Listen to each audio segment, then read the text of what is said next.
The first words hit me like a punch I didn't see coming. I was scrolling through my phone when I saw the text she didn't realize I'd left visible. Honestly, he's just a mistake. I can't do this anymore. I froze. My thumb hovered over the screen, my heart hammering. Mistake. Me. My entire world. I read it again, hoping my eyes were deceiving me. But no, it was real. I tried calling her. Nothing. Not even a missed call alert. My mind raced. Maybe I'd misunderstood. Maybe it wasn't meant for me. But the sinking feeling in my chest refused to lie. The party that night was supposed to be fun. Friends, laughter, music. But the moment I walked in, every laugh, every glance, every subtle movement made my stomach churn. She was there, smiling, leaning too close to someone else, holding a drink like nothing mattered. I told myself I was imagining it.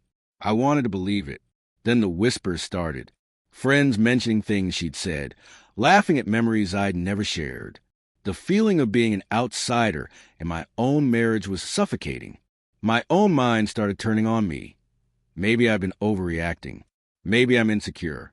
Maybe it's just nerves. But the texts, the distance, the small lies, they built up into a wall I couldn't ignore. My curiosity and fear grew until I found myself scrolling through messages I shouldn't have seen. And there it was. The conversations, the late-night whispers, the intimate jokes meant for someone else. The betrayal wasn't sudden. It had been simmering under the surface, hidden in the cracks of our life together. I felt numb. Every memory that had once been comforting now cut like glass. The morning she told me she loved me, the late-night talks we shared, even the little jokes we laughed at together, they felt tainted. I wanted to scream. I wanted to cry. But mostly I wanted to vanish. Then came the moment at the party. She was laughing at something her friend said when I heard it, loud, sharp, directed at me across the room. Honestly, he's a mistake. The world stopped. My chest felt like it had been hollowed out.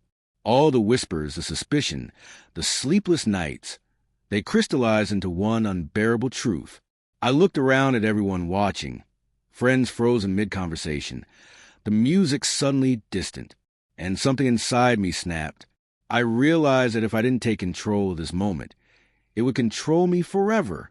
I stepped forward, voice steady despite the shaking inside. You said it.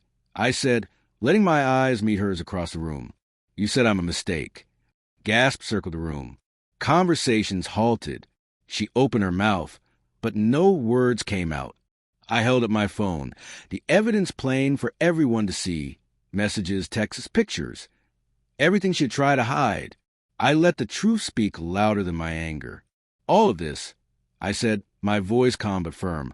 All the lies, the hidden messages, the late nights. This is who you were while I trusted you. Her face turned pale. She tried to explain, but her words fell flat, swallowed by the room's silence. Guilt and shame were written across her features, a mix of remorse and fear. I saw her human side, her mistakes, her justifications. But I also saw that our marriage, as I knew it was over, I didn't yell. I didn't cry. I simply walked away. Each step felt heavy but necessary. The laughter, the music, the whispers, they all faded behind me.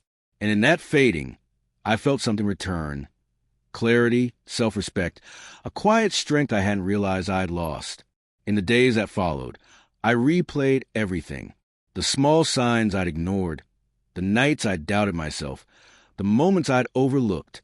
Pain lingered, but so did understanding. I realized that love without trust is not love. It's a burden, and no one should carry it alone. Weeks later, I think back to that night. Not with rage, not with sorrow, but with clarity. I lost someone I thought I loved, but I gained myself. I learned that betrayal doesn't just break hearts. It teaches lessons, if we let it.